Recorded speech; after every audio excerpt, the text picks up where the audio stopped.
کہ کیا حضرت امام حسین رضی اللہ تعالیٰ عنہ کو یزید کی مان نہیں لینی چاہیے تھی، پھر بیعت کر لیتے، انہوں حکمران تھے وہ؟ ہاں، یہ بات بھی غلط ہے۔ یہ جو بات آپ پوچھ رہے ہیں اس کا بھی کوئی اطلاق اس کے ساتھ نہیں ہوتا۔ سیدنا امام علی مقام سیدنا امام حسین علیہ السلام، ان کا اقدام قطعی طور پر نہ خروج تھا نہ بغاوت تھی، یعنی one should be very clear on this subject.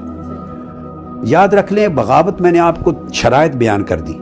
تمام کتب شریعت میں یہ شرط ہے کہ سب سے پہلے وہ ایک گروہ ہو، منظم ہو کر کسی علاقے پہ قبضہ کر لے اور پھر مسلح جنگ کرے اور لوگوں کا قتل عام کرے۔ اب اسی تعریف کی روح سے بھی آپ دیکھ لیں، امام حسین علیہ السلام کی پوری سٹرگل میں کسی دور دور تک اس میں سے کوئی شرط نظر آتی؟ اگر وہ یہ کرنا چاہتے معاذ اللہ، جس کو خروج اور بغاوت کہتے ہیں، استغفر اللہ العظیم، تو ان کے لیے بیسٹ جگہ مدینہ طیبہ تھی، جہاں گنبد خضرا ان کے نانا کا مزار تھا، جہاں مدینہ طیبہ اور گرد و نواح کے لوگ حضور علیہ السلام کے اسم پاک اور گنبد خضرا اور اہل بیت اطہار پر جان دینے کو تیار تھے۔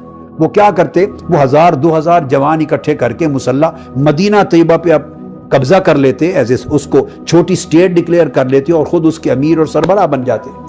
اور یزید کے خلاف، جیسے سیدنا مولا علی المرتضیٰ کے زمانے میں حضرت امیر معاویہ نے دمشق میں ان کی خلافت ماننے کی بجائے اپنی حکومت کا اعلان کر دیا تھا نا، حالانکہ خلافت راشدہ اور خلافت حقہ سیدنا مولا علی المرتضیٰ کی تھی، تو الگ ایک حکومت بنا دی تھی جس کے نتیجے میں جنگیں ہوئی۔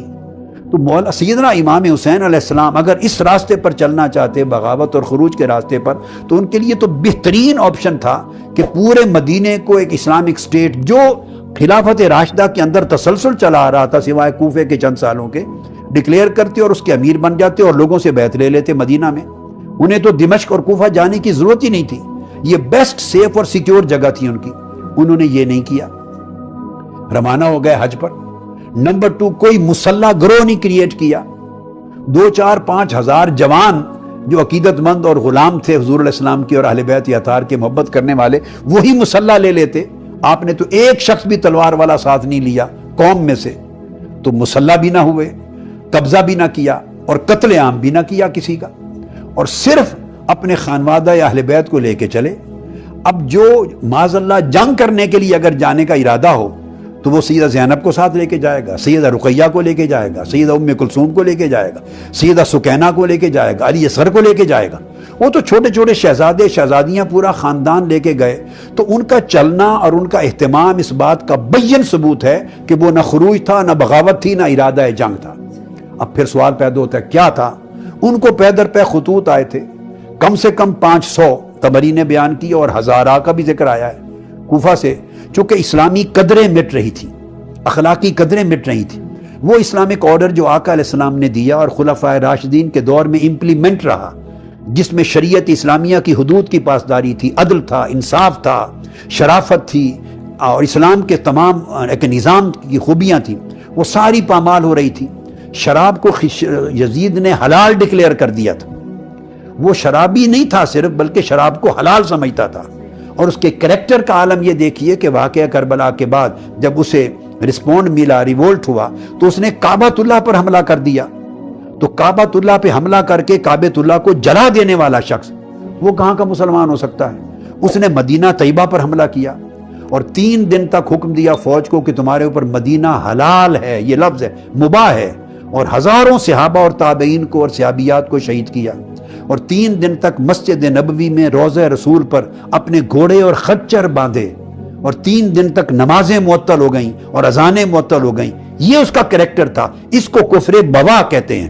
حالانکہ اس کے خلاف اگر مسلح خروج ہوتا تو وہ بھی جائز تھا، کیونکہ حدیث پاک میں یہ ہے اگر مسلمانوں کی ریاست میں حکمران صراحتاً کفر کا ارتکاب کر دے اور اسلام کی قدروں کو چھوڑ دے تو پھر آپ مسلح اس کے خلاف جنگ لڑ سکتے ہیں۔ اس کو کفر سری اور کفر بوا کہتے ہیں۔ یہ ایک آخری حد ہے، وہ تو یہ حد پھلانگ چکا تھا، یہ بھی تھا، لیکن سٹل امام حسین دعوت الی الحق کے لیے جا رہے تھے، امر بالمعروف کے لیے جا رہے تھے اور نہی عن المنکر کے لیے جا رہے تھے۔ یہ قرآنی حکم ہے، یہ فریضہ ہے مسلمانوں کا، یامرون بالمعروف وینہون عن المنکر۔